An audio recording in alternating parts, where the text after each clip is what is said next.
In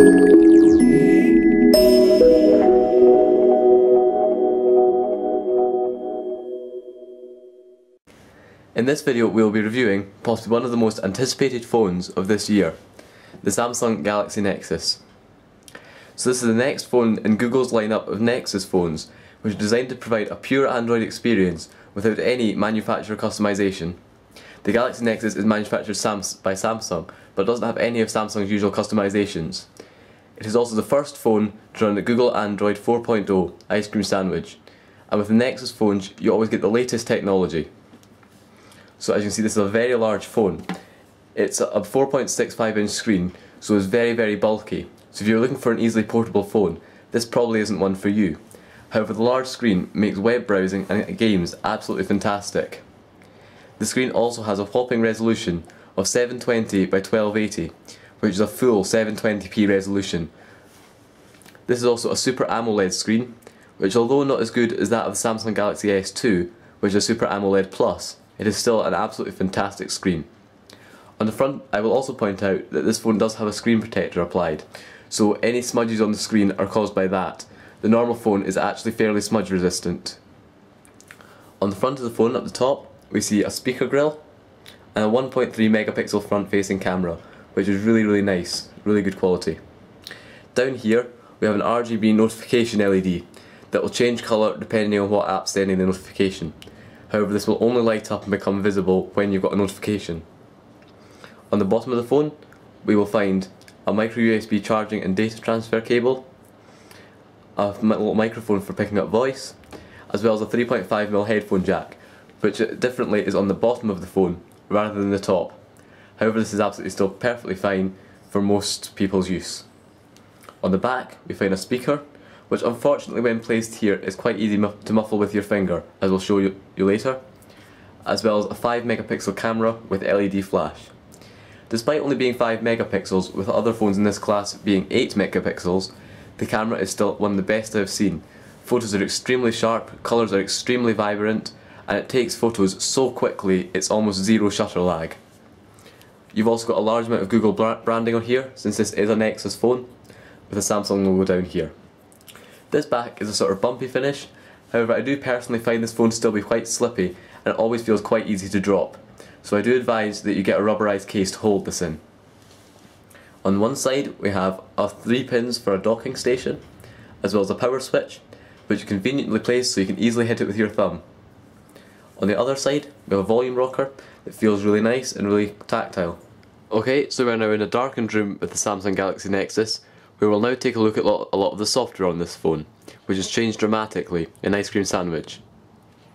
So first of all, we're going to wake the phone up using the button on the side to reveal the new lock screen.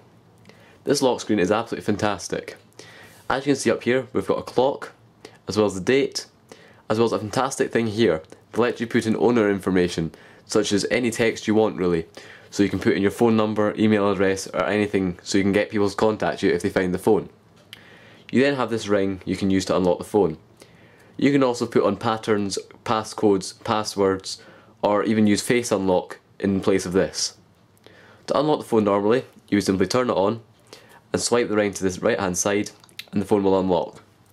However, if you want quick access to your camera, turn it on, swipe the ring to your left, and it goes into the phone and opens the camera straight up, which is really good if you want to take a photo quickly, if something's happening and you need to take a photo of it.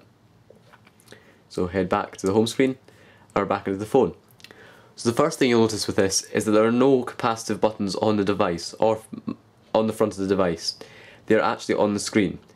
You still have your volume rocker and power buttons, however the actual buttons to go back and to the home screen are now placed on the screen itself here, which is actually quite nice as they provide visual feedback.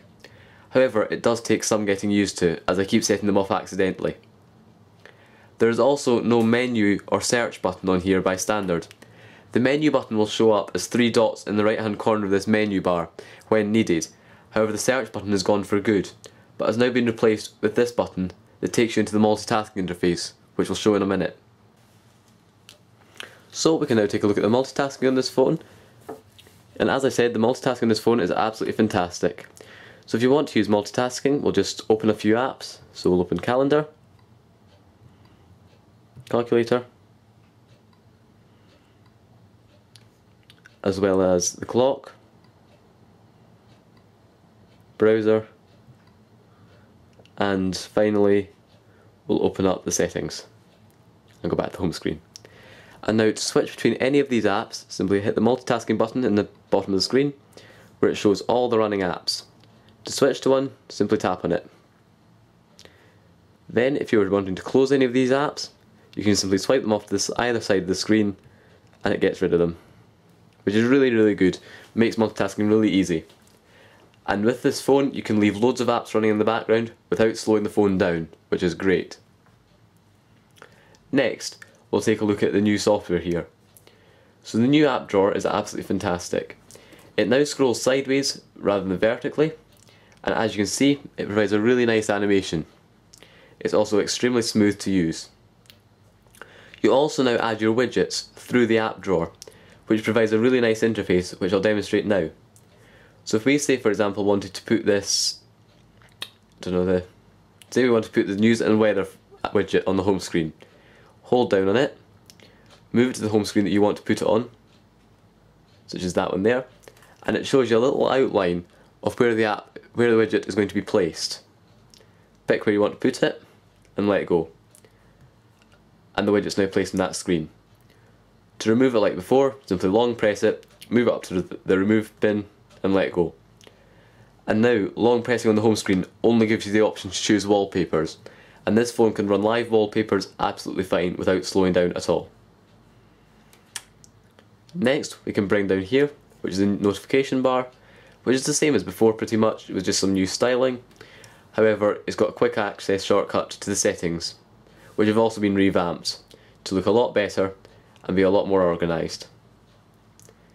And being a Nexus phone, you can also use lots of developer options, which are in here, such as displaying the CPU usage permanently in the corner of the screen, forcing GPU acceleration, as well as loads more features that you may find if you're interested in developing apps. There's also a very interesting Easter egg that I'll show you. So you go into About Phone, tap on Android version a few times, hold in the little Android guy,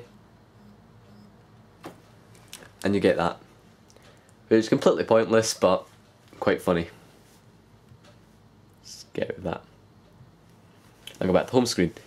So we'll need to kill that task again. It's very important that you need to get used to killing tasks. However, once you've done it a few times, it's absolutely fine. We can also take a look at some bundled apps on here, such as the web browser, which is really good. If we were to go to our website here, at review-this.org, you'll see it loads really quickly, despite being a very intensive site, and is perfectly smooth to use. And due to the high resolution screen, even at this zoom level, you can still read text clearly if your eyesight's good enough. And if we were to load another page on our site, you can see how quickly this loads. And this is loading over the 3G connection in this phone. No Wi-Fi connected at the moment. As far as multimedia capabilities in this phone goes, it's okay. It unfortunately does not have an FM radio like other phones, so if you want to listen to the radio, you'll need to use an app, such as the TuneIn Radio app, which takes over a 3G connection, so you need to make sure you've got a good enough data plan. However, the music player is quite good. And here we're in the music player app on this, which has been revamped to make it look a lot better than the old one. And if we were to play some music to hear the sound quality, it's very good. However, unfortunately, if you were to pick the phone up, it's very easy to accidentally cover the microphone on the speaker on the bottom and muffle the sound due to its placement. However, the speaker is fairly loud, although it doesn't have a huge amount of bass. What's very useful though, is that on the lock screen, you get quick music controls at the top of your lock screen, allowing you to control the music without having to unlock the phone, which is really useful.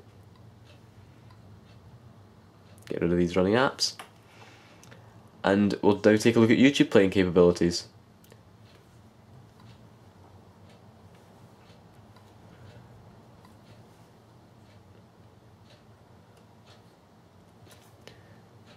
So here we have one of our videos loaded up, which we'll now just play.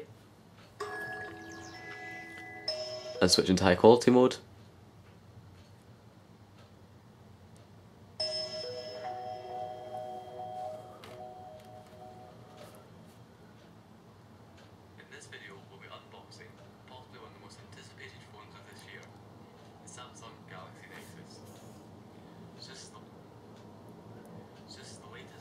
So as you can see, the video playback quality on this is really good, and if you're watching a 720p video, you will get the full 720p on the screen due to its resolution, which is unbelievable for a phone. As I mentioned earlier, the camera on this phone is absolutely fantastic, one of the best mobile cameras I've seen. So first of all, we'll take a look at the app itself. So this is the camera app, which allows you to change settings here. There are quite a lot of them, as well as scene modes, etc. This is easily hideable, as well as digital zoom. This allows you to switch to the front facing camera, just like that. And this allows you to change between video, photo and panorama mode. Also, note if you rotate the phone, all the icons here will rotate along with it. The main thing with this camera though is the speed of the shutter on it. It takes photos almost instantly, like this. And you can take photos in rapid succession too. Every one of these beeps was a photo, which shows how fast this can take photos. You can also do tap to focus, which allows very good focusing. It's nice and quick and takes extremely sharp focus when it's used. So what we'll now do is we'll switch to some photos already taken on this phone, as well as a video, so you can see exactly how this phone works. I also recommend that you switch up to HD to see the full quality of these photos and put your computer into full screen mode.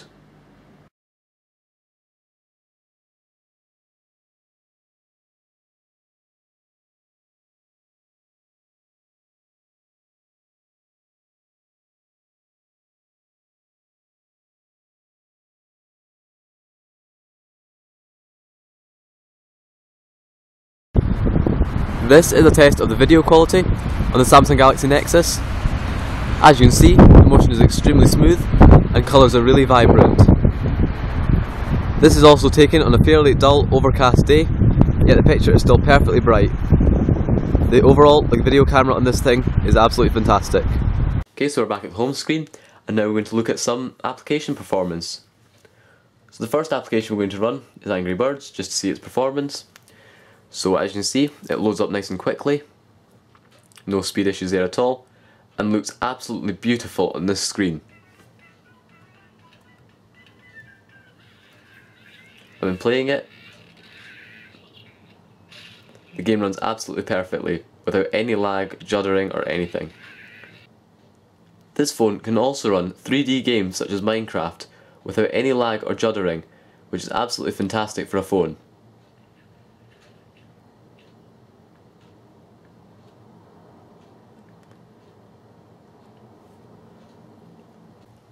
The call quality on this phone is also fantastic. I've had no problem hearing the other person and they have had no problem hearing me. There has been reports of a volume issue on this phone, which means that when switching between 3G and other non-3G networks, you can have experienced the volume control to go completely erratic and turn the volume up and down and on and off. And people are saying this makes it impossible to use the phone. I have seen this actually happening, however I have never had this experience on this particular phone. So I'm unsure if I've just not met the conditions for this to happen yet, or if it's only on certain handsets. But personally, I've not had a problem with it. The other thing with this phone is the GPS is extremely quick to get a lock. I was within minutes of switching on the GPS and opening the Maps application. It had my location pretty much exact. It only showed me one house next door. Normally we'd run a quadrant benchmark on the phone to show you how it performs. However, Quadrant has not yet been updated to Android 4.0, so despite being able to run, will show a much lower score than the phone actually deserves, as it's not yet geared up for this resolution or this type of operating system. So that's a bit unfortunate. However, we will try and post a Quadrant test as soon as it's updated.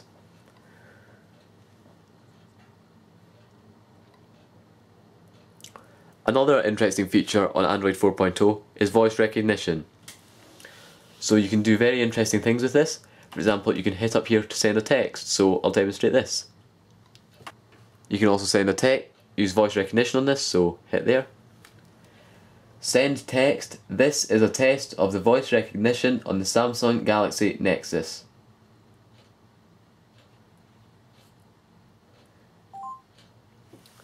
And there you go. Picks it up almost instantly. and if you said send text to and then a name of someone in your contacts, it would automatically fill that in as well. Voice recognition is also available in many apps that support keyboard input. Not all of them, but many of them.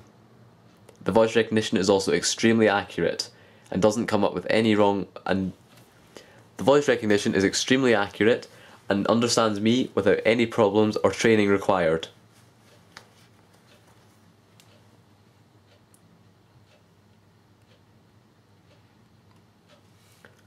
The keyboard on this phone is also fantastic.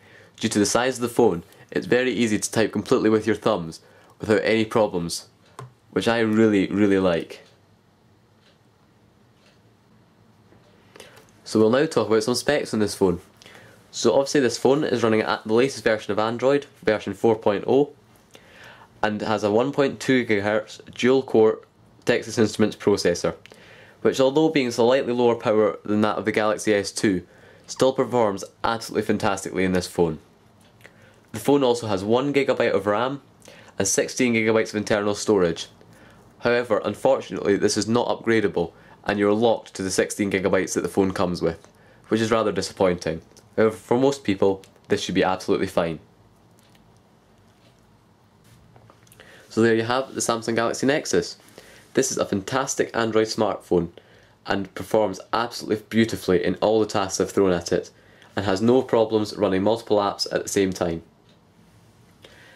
This phone is designed mainly for power users, as it is extremely powerful, as well as app developers due to it having a stock version of Android. And because it's one of the Nexus phones, it's one of the first phones available to get updates, which is fantastic if you really want to have the latest technology. Build quality is also fairly good, it doesn't creak, and although being made of plastic, it doesn't feel fragile or cheap at all.